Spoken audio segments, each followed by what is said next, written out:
안녕하세요. 책 데이트 시간입니다. 오늘 소개해드릴 책은 돈의 감정이라는 책입니다. 이번에 젠 지음, 조율리 옮김, 다산북스에서 나온 책입니다. 부는 돈을 가장 귀하게 여기는 사람에게로 흐르기 때문에요. 나 자신을 대하듯 돈을 대해야 합니다. 돈을 대하는 태도가 바로 인생을 결정합니다. 이 책은 최상위 부자가 돈을 대하는 6가지 태도인 존중, 공감, 사랑, 관심, 가까워지기, 실험 정신이라는 6가지 요소로 돈의 관계와 부자가 되는 법을 알려주고 있습니다. 이 요소는 사람 사이의 좋은 관계를 유지할 뿐만 아니라 무엇보다도 나 자신과의 관계 그리고 돈과의 관계에서 중요한 역할을 하며 수많은 백만장자에게서 발견한 공통점이기도 합니다. 부자는 마치 자기 자신을 대하듯 돈을 아끼고 소중하게 여깁니다. 지금부터 몇 가지만 소개해 드리도록 하겠습니다. 나를 존중해야 돈도 나를 존중합니다. 진짜 문제는 돈이 아닌데요. 돈과 좋은 관계를 유지하는 데 필요한 첫 번째 요소는 존중입니다. 문제는 돈이 아니라 자기 자신을 존중하지 않는 데 있습니다.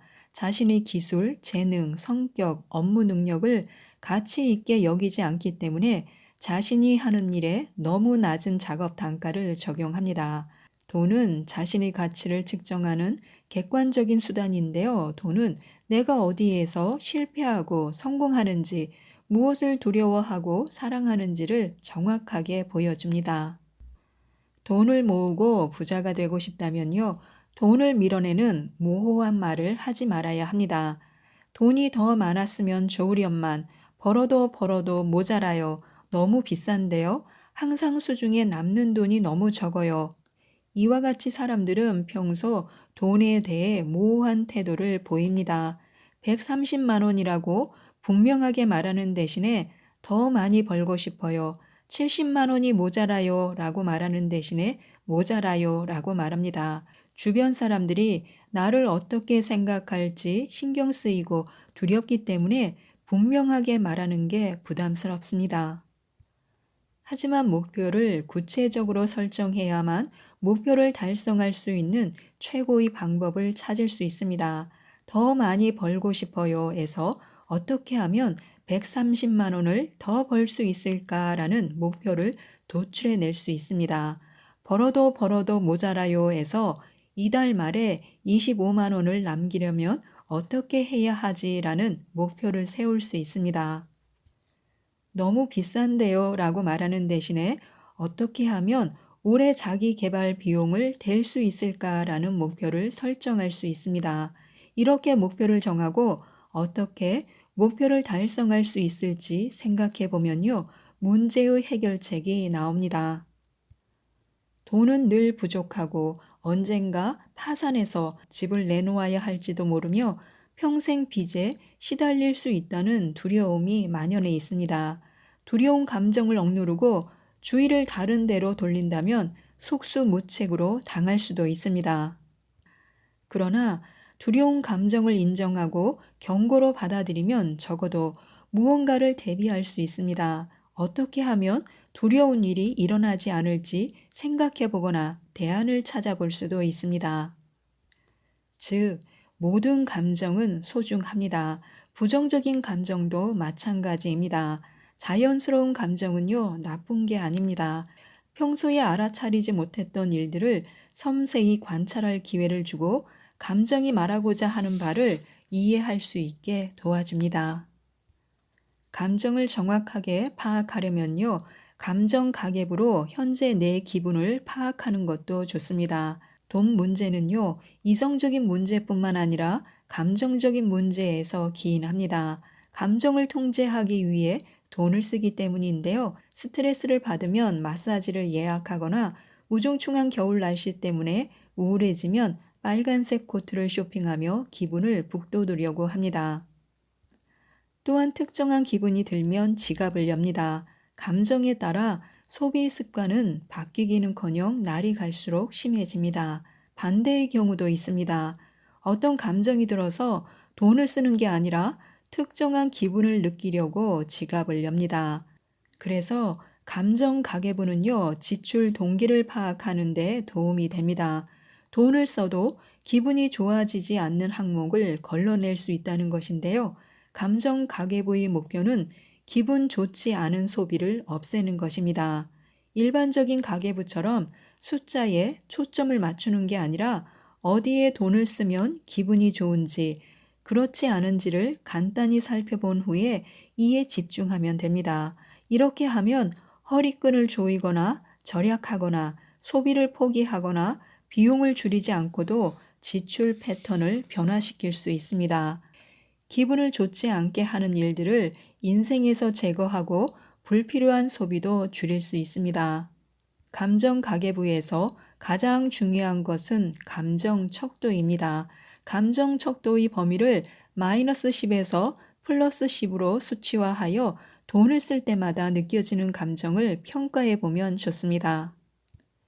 자신을 대하듯 돈을 대해야 합니다. 관심을 가지고 서로를 알아가고 혼자 그리고 돈과 함께 시간을 보내야 합니다. 또 나의 강점과 약점을 알고 모두 포용하는 법을 배우며 어느 순간 나 자신을 사랑하고 돈을 사랑하겠다는 결정을 내립니다. 이 수준에 다다르면 완벽하지 않은 것을 보고 자책하거나 비난하는 걸 그만두어야 합니다. 우리는 할 수 있는 범위 안에서 매일 최선을 다하면 됩니다. 자신에게 친절해야 합니다. 이제는 무언가를 바꾸고 싶은 인생의 시점입니다. 마음에 들지 않았던 과거의 일을 살펴보는 것이 좋습니다. 자신의 행동을 돌아볼 때 어떻게 이런 멍청한 짓을 할 수 있지라며 짜증나는 어조로 말하지 말고 호기심을 가지고 내가 왜 그랬을까라고 물어보는 것이 좋습니다. 나를 이끌어주는 연구원처럼 나 자신을 대하고 내 행동과 사고를 평가하는 대신 관심을 가지고 스스로를 관찰해 보는 것입니다. 문제라고 생각하는 점도 마찬가지인데요. 호기심은 최고의 동반자입니다. 나 자신에게 현재의 생각이나 행동이 어떤 문제의 답이 될 수 있는가, 그리고 현재의 믿음이나 행동을 지속한다면 어떤 문제를 피할 수 있을까라고 물어보는 것이 좋습니다. 생각과 말, 행동은요, 씨앗입니다. 이 정도로는 안 돼. 남 부족한 사람이야. 이걸 누구 코에 갖다 붙여. 내 직업은 돈이 안 되는 직업이야. 등 항상 부족하다고 생각하면 정말 부족하게 될 것입니다. 부유하다고 생각하면 부유하게 살게 될 것입니다. 여기서 부유함은 물질적인 부유함뿐만이 아니라 삶의 모든 영역에서 누릴 수 있는 풍요로움을 일컫습니다. 그래서 우리는 배우자, 나 자신, 그리고 돈과의 관계에 어떤 생각이 담긴 씨앗을 심을지 관심을 기울여야 합니다. 할 수 없는 일에 집중하면 자신감이 떨어지고 단점만 눈에 들어옵니다. 그러나 장점에 초점을 맞추면요, 점점 발전할 수 있습니다. 돈도 그렇습니다. 두려움과 부족함에 초점을 맞추면 돈은 더 부족해지고 두려움은 커질 것입니다. 가진 것과 충만함에 집중한다면 더 풍요로운 삶을 살 수 있습니다. 새로운 수입 창출을 막는 변명을 차단해야 합니다. 충분히 저축하는 것은 어렵습니다. 자본주의 사회에서 사는 데 드는 최소한의 돈이 있습니다. 나가는 돈을 꼼꼼히 확인하고 지출에 변화를 주어도 생활비가 모자라거나 비상금을 모아야 한다면 한 가지 선택지만이 남아 있습니다. 바로 수입을 늘리는 것입니다. 그런데 수입 창출을 막는 건 우리의 생각입니다. 투잡을 뛸 시간이 없어. 나이가 많은데 누가 날 써주겠어. 추가 수입이 생겨도 다 세금으로 나가는데 뭐. 애들 때문에 오후에 집을 비울 수 없어. 이런 변명은 인생에 아무런 도움이 되지 않습니다. 지금 문제에 시달리고 있다면 아무리 변명하는 게 편하다 할지라도 변명과 작별 인사를 해야 합니다. 주말에 하루 정도는 일할 수 있어. 내가 필요한 곳이 있을 거야. 집에서 할 수 있는 일이 분명히 있을 거야 하고 가능성을 파악해야 합니다. 나와 더 높은 수입 사이에 있는 장벽은 생각뿐입니다. 불가능한 부분을 보지 말고 가능한 부분을 봐야 합니다. 브레인스토밍을 통해서 머리를 식히면서 어떻게 추가적인 소득을 올릴지 생각해 보는 시간을 갖는 것도 좋습니다. 생각이 현실이 되는 상상 실험이 있습니다. 원하는 것을 상상해야 합니다. 이 책의 저자는요, 생각한 대로 되는 상상 실험을 했는데요. 몇 가지 소개해 드리도록 하겠습니다. 그때 당시가 12월 초라서 저자는요, 12월 말까지 130만 원을 더 벌어서 내년 3월 말에 주말 요가 워크숍을 가는 상상을 했습니다. 12월 말에 예상했던 것보다 16만 원을 더 벌었다고 합니다. 몇 달 후에 엄청난 세금을 세무서에 내야 한다는 걸 알게 되었습니다. 애초에 세금이 정확히 얼마인지 몰랐기 때문에 그 세금을 낼 수 있는 돈이 있는지도 몰랐습니다.